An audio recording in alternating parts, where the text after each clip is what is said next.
Bores theory మీద డెఫినెట్గా ఒక బిట్ ఉంటుంది. దీంట్లో బేసిక్ మోడల్ ఏంటంటే which of the following Bohr's theory is applicable. అసలు బోర్స్ థియరీ దేనికి అప్లికబుల్ అవుతుంది? మనం చెప్పుకున్న డ్రాబ్యాక్స్ ఆఫ్ బోర్స్ థియరీలో he fail to explain the spectrum of multi electron species అని. అంటే సింగిల్ ఎలక్ట్రాన్ ఉన్నదానికే ఎక్స్ప్లెయిన్ చేయడం జరిగింది, మల్టీ ఎలక్ట్రాన్కి ఎక్స్ప్లెయిన్ చేయలేకపోయాడు. సో మనం ఎతకాల్సింది అంటే వాడు ఇచ్చిన ఆప్షన్లో దేంట్లో సింగిల్ ఎలక్ట్రాన్ ఉంది, ఉంటే కనుక అది అప్లికబుల్, లేకపోతే నాట్ అప్లికబుల్. హీలియం ప్లస్ అంటే హీలియం 2 ప్లస్ అంటే ఒక ఎలక్ట్రాన్ తీసేసాము, సో ఒక ఎలక్ట్రానే ఉంది, సో ఇది అప్లికబుల్. లిథియం 3 2 ఎలక్ట్రాన్స్ తీసేశాడు కాబట్టి ఒక ఎలక్ట్రానే ఉంది, అంటే ఇది అప్లికబుల్. సోడియం అనేది అసలు సోడియం +2 ఉండదు, అసలు సోడియం అనేది 11. ఒకవేళ వాడు చెప్పిన దాని ప్రకారం 11లోంచి 2 ఎలక్ట్రాన్లు తీసేసినా కూడా మనకి 9 ఎలక్ట్రాన్స్ అంటే నాట్ అప్లికబుల్. అండ్ బెరీలియం తీసుకుంటే 4, దాంట్లోంచి 2 ఎలక్ట్రాన్స్ తీసాడు, అంటే ఇంకా 2 ఎలక్ట్రాన్స్ ఉన్నాయి కాబట్టి నాట్ అప్లికబుల్. సో ఈ క్వశ్చన్లో బోర్స్ థియరీ దేనికి అప్లికబుల్ అవుతాయంటే only helium plus and Li+2. Simple bit, important bit. Bohr's థియరీలో రేడియస్ మీద ప్రాబ్లం ఇది.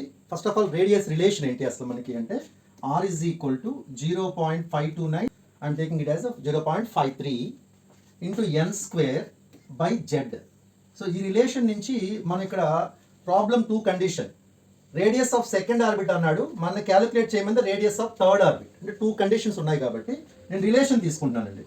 అంటే R1 by R2 is equal to n1కి డైరెక్ట్ ప్రపోర్షనల్ కాబట్టి n1 square by n2 square into జెడ్కి ఇన్వర్స్ రిలేషన్ ఉంది కాబట్టి into Z2 by Z1. So this is the relation, ఇది నోట్ చేసుకోండి. సో ఇప్పుడు ఈ రిలేషన్లో సబ్స్టిట్యూట్ చేయండి. The radius of second Bohr orbit of helium plus వాడు ఇచ్చాడు 2r అని, అంటే R1 ప్లస్ నేను ఏం రాసుకుంటున్నాను 2r. Then the radius of third orbit కట్టమన్నాడు, అంటే R2 కట్టాలి, నేను R2 అనే అనుకుంటాను దాన్ని. Is equal to n1 square second అన్నాడు కాబట్టి 2 స్క్వేర్ బై థర్డ్ ఆర్బిట్ అన్నాడు అంటే 3 స్క్వేర్ ఇంటూ Z2 లిథియం అండి, లిథియంకి ఎంత అటామిక్ నెంబర్ 3 కాబట్టి 3 బై హీలియంకి ఎంత అండి 2. సో క్యాలిక్యులేషన్ చూస్తే 2r by R2 is equal to 12/18, that is equal to 2/3. So 2r cross చేయండి, 2r2 is equal to 6r. So finally R2 is equal to 3r.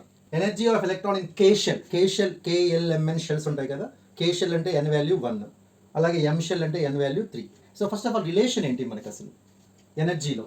So energy is equal to -13.6 into Z square by n square. So ఈ relation మీకు వచ్చినప్పుడు దీని నుంచి 2 condition relation రాస్తున్నాను. E1 by E2 is equal to Z direct proportional కాబట్టి Z1 square by Z2 square into nకి inverse proportional కాబట్టి n2 square by n1 square.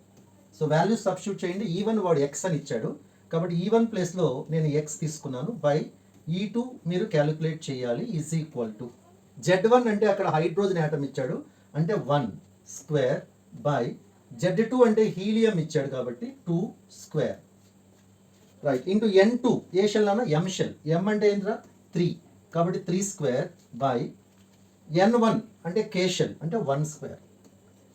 So దీన్ని సింప్లిఫై చేస్తే దీని నుంచి మీకు E2 ఈజ్ ఈక్వల్ టు ఎంత వస్తుంది? 9E2 is equal to 4x. So E2 is equal to 4/9 into x. Bohr's theory మీద వెలాసిటీ మీద ప్రాబ్లం ఇది. The velocity of electron in first orbit is v అన్నాడు, then the velocity of electron in third orbit of helium plus అన్నాడు. So first of all velocity relation ఏంటనేది మీరు రాయాల్సి ఉంటుంది. So velocity అంటే మీకు తెలిసిన ఫార్ములా ఏంటంటే v is equal to 2.18 into 10⁶ into ఇక్కడ మనకు వచ్చేటప్పటికి Z/n.